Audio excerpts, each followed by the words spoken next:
एक समय की बात है जब एक युवक अपने जीवन की राह भटक गया था। उसका नाम था राहुल। वो एक बड़ी कंपनी में काम करता था, अच्छी सैलरी थी, सुंदर घर था, लेकिन फिर भी उसके मन में हमेशा बेचैनी रहती थी। राहुल की समस्या ये थी कि वो हर वक्त दूसरों से अपनी तुलना करता रहता था।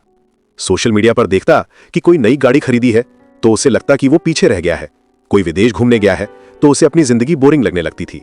कोई प्रमोशन मिला है किसी को तो वो रात भर सो नहीं पाता था। उसका मन हमेशा कहता रहता था, और चाहिए और चाहिए।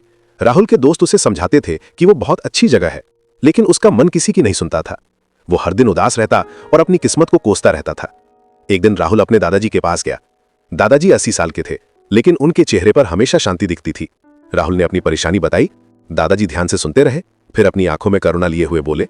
दादाजी मुस्कुराए और बोले, बेटा, तुम्हारी समस्या यह है कि तुम अपने मन के गुलाम बन गए हो। तुम्हारा मन तुम्हें जो दिखाता है तुम उसी को सच मान लेते हो।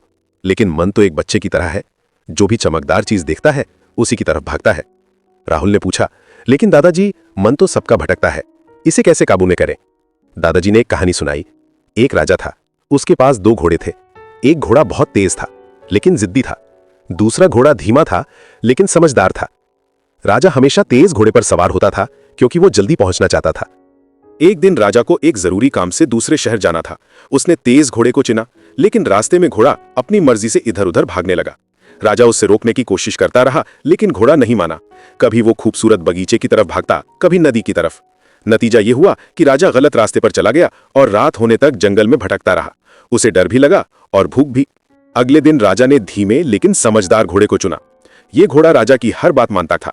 धीरे धीरे चलता था, लेकिन सही रास्ते पर चलता था। रास्ते में कितने भी खूबसूरत नजारे आए, वो भटका नहीं।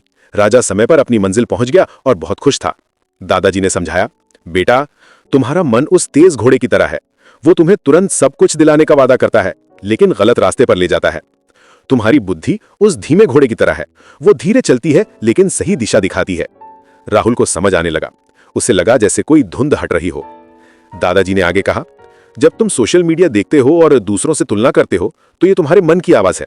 लेकिन जब तुम शांति से बैठकर सोचते हो कि तुम्हारे पास क्या अच्छा है, तो ये तुम्हारी बुद्धि की आवाज है। मन हमेशा कहता है और चाहिए, लेकिन बुद्धि कहती है जो है उसमें खुश रहो और धीरे धीरे आगे बढ़ो।